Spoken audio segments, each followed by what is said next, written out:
इस बीच बुधवार को रिजर्व बैंक ने वित्त वर्ष 2025-26 की पहली मॉनेटरी पॉलिसी की घोषणा कर दी है। अनुमान के मुताबिक रेपो रेट में 25 बेसिस पॉइंट की कटौती जरूर हुई, लेकिन रिजर्व बैंक ने वित्त वर्ष 2025-26 के लिए ग्रोथ के अनुमान को 6.7% से घटा करके 6.5% कर दिया।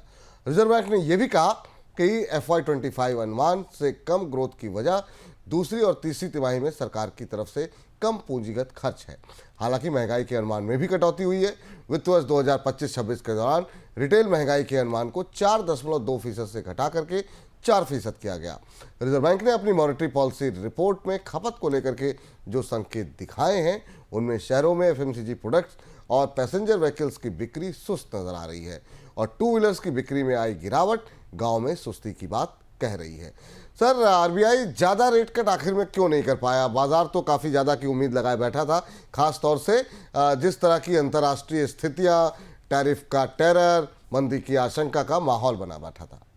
विपुल जी, बाजार को आरबीआई की पॉलिसी का ये नजरिया, ये हिस्सा बहुत पसंद नहीं आया। 25 बेसिस पॉइंट की कटौती होना संभावित था, क्योंकि भारतीय अर्थव्यवस्था में महंगाई की आशंकाएं अब थोड़ी धीमी पड़ रही हैं। आरबीआई ने अपने आकलन में भी कटौती की, पर उम्मीद की जा रही थी कि आरबीआई थोड़ा और आगे बढ़कर अर्थव्यवस्था को सस्ती पूंजी की मदद उपलब्ध कराएगा, क्योंकि हम पिछले कुछ महीनों में भारत में लिक्विडिटी का क्रंच भी देख चुके हैं। लेकिन रिजर्व बैंक ने थोड़ा सेफ प्ले करने की, सुरक्षित रूप से आगे बढ़ने की रणनीति अपनाई और इसलिए 25 बेसिस पॉइंट की केवल कटौती की गई, जो आसानी से 10 बेसिस पॉइंट और हो सकती थी। 35 बेसिस पॉइंट के आसपास की कटौती होनी चाहिए थी और इसलिए बाजार के मिजाज पर यह खरी नहीं उतरी।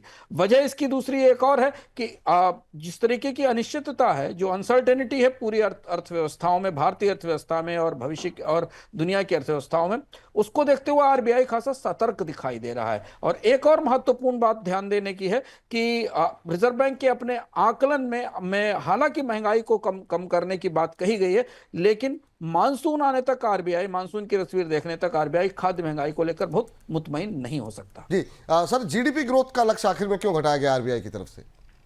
इस आंकड़े ने बाजार को सबसे ज्यादा चौंकाया, क्योंकि आरबीआई की तरफ से ब्याज दर में कटौती से ज्यादा जीडीपी में कटौती ने बाजार को परेशान किया, क्योंकि ये कटौती जिन तर्कों पर आधारित थी, वो तर्क भारत में खपत की कमजोरी के थे। और वो आंकड़े अगर हम स्क्रीन पर देखें कि आरबीआई ने अपने आकलन में क्या बताया है भारत में मांग को लेकर, आरबीआई का मानना है कि मांग पूरी तरह से वापसी नहीं करती दिखाई दे रही। नगरीय डिमांड में अगर आप देखें तो ज्यादातर चीजों की मांग या तो पिछले तिमाही के, पिछले साल के स्तर पर है या उससे कम है, औसत से ज्यादा बढ़ोतरी नहीं दिख रही। रूरल डिमांड में ट्रैक्टर सेल्स गिरी हुई हैं, मोटरसाइकिल सेल्स में गिरावट दिखाई दे रही है। अर्बन डिमांड में पैसेंजर व्हीकल्स की ग्रोथ 3%, 3.5% रही है जनवरी और फरवरी में।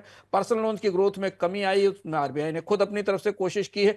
क्रेडिट कार्ड पर खर्च लगातार घट रहा है, जो हमने आपको बताया था। तो ऐसी स्थिति में जो कंजम्पशन की स्टोरी है, जो भारत में खपत की कहानी है, वो आरबीआई ने उसकी कमजोरी को रेखांकित किया है। विपुल जी, हम और आप लगातार इस कार्यक्रम में चर्चा करते रहे कि कंपनियों के जो नतीजे आ रहे हैं वो भी इस बात की पुष्टि करते हैं, इसे रेखांकित करते हैं कि भारतीय बाजार में कंजम्पशन या मांग अच्छी नहीं है, और इसलिए इसने बाजार के सेंटीमेंट को भी खराब किया। और भारतीय अर्थव्यवस्था को लेकर जो संभावनाएं आने वाले समय में बन रही थी, आरबीआई ने उनको एक तरह से आधार दिया कि जब तक कंजम्पशन का, मांग का रिवाइवल नहीं होगा, भारतीय अर्थव्यवस्था में तेज विकास दर दिखने की संभावना नहीं है, और इसलिए ये कटौती की गई। क्वार्टरली इन्फ्लेशन प्रोजेक्शन भी जो आरबीआई ने दिए हैं, वो भी क्रमशः घटती हुई मांग की तरफ इशारा करते हैं।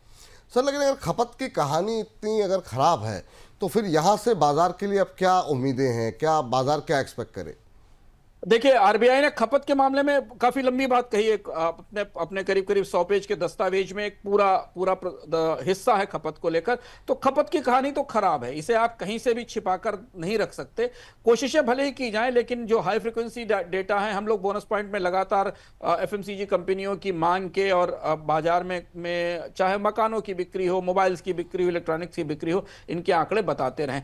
ऐसी स्थिति में बाजार के लिए डोमेस्टिक इकोनॉमी से कोई बड़ा ट्रिगर आता नहीं दिख रहा। और यही वो बात है विपुल जी, जब हम लोग सुबह, आपको याद होगा, बात कर रहे थे जब आरबीआई की पॉलिसी का अनाउंसमेंट 10 बजे हुआ था, उस दौरान भी हम लोगों ने इस बात पर चर्चा की थी कि आरबीआई की पॉलिसी ने भारतीय अर्थव्यवस्था की भीतरी स्थिति को लेकर, डिमांड को लेकर बाजार को कोई बहुत अच्छे संकेत नहीं दिए, बहुत भरोसेमंद संकेत नहीं दिए। और यह वो स्थिति है कि एक तो पहले से ही बाजार में पर दबाव बना हुआ है, अंतर्राष्ट्रीय कारणों से एफएमसीजी कंपनियों की लगातार पिटाई हो रही है।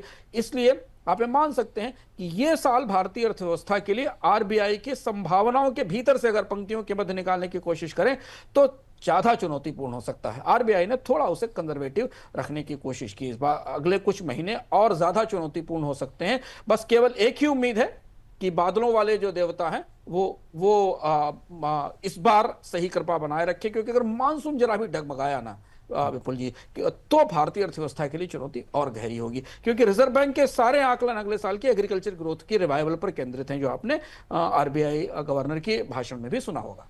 बिल्कुल, लेकिन इन सब के बीच में एक और महत्वपूर्ण बात रही। रेपो रेट में कटौती के साथ साथ महंगाई और ग्रोथ के अनुमान को घटाए जाने के बाद रिजर्व बैंक ने इस बार की मॉनेटरी पॉलिसी कमेटी की बैठक में कुछ और भी महत्वपूर्ण फैसले किए हैं। Reserve bank governor Sanjay Malhotra ने कहा कि बैंक जल्द ही गोल्ड लोन के लिए नए दिशा निर्देश जारी करेगा। माना जा रहा है कि रिजर्व बैंक गोल्ड लोन को लेकर के अब नियम सख्त कर सकता है। गोल्ड लोन के अलावा रिजर्व बैंक ने यूपीआई के जरिए खरीदारी के लिए पेमेंट लिमिट में भी रियायत की बात कही है और यूपीआई का संचालन करने वाली संस्था national pension corporation of India को कहा है कि ग्राहक की तरफ से मर्चेंट को दी जाने वाली पेमेंट की लिमिट को बढ़ाया जाए। सर, सबसे पहला सवाल तो ये कि क्या गोल्ड लोन पर सख्ती होने वाली है, क्योंकि इसका रिएक्शन बाजार में देखने को मिला। निश्चित तौर पर गोल्ड लोन पर सख्ती करने की तैयारी रिजर्व बैंक कर रहा है। हालांकि रिजर्व बैंक ने खुलकर यह नहीं कहा कि वो क्या करने वाला है, पर उसने ये संकेत दिए कि गोल्ड लोन से जुड़े हुए नियमों में बदलाव होगा। क्योंकि जो आंकड़े मेरे सामने, एक साल में गोल्ड लोन का जो पोर्टफोलियो है वो करीब करीब 76 से 77% बढ़ा है। 1.78 लाख करोड़ रुपए के गोल्ड लोन की आउटस्टैंडिंग है। गोल्ड लोन का बढ़ना भारतीय अर्थव्यवस्था की अच्छी तस्वीर की तरफ इशारा नहीं करता है, जो बात आरबीआई अब समझ रहा है। गोल्ड लोन का मतलब है कि लोग अपने घर के महत्वपूर्ण जेवरात को जो उन्होंने संकट के लिए बचा कर रखे हैं, उन्हें बैंकों के पास, वित्तीय संस्थाओं के पास ले जा रहे हैं, रख रहे हैं और उसके बदले कैश ले रहे हैं, जो उनकी अपनी घर की वित्तीय स्थिति पर, उनके खर्च पर, उनकी खपत पर दबाव का सीधा संकेत है। तो एक तो ये महत्वपूर्ण बात है कि गोल्ड लोन भारतीय अर्थव्यवस्था में बढ़ते कर्ज और वित्तीय संकट की तरफ इशारा करते हैं। दूसरी बात, अगर विपुल याद हो, पिछले एक साल से आरबीआई और गोल्ड लोन कंपनियों के बीच एक खास किस्म की खींचतान चल रही है।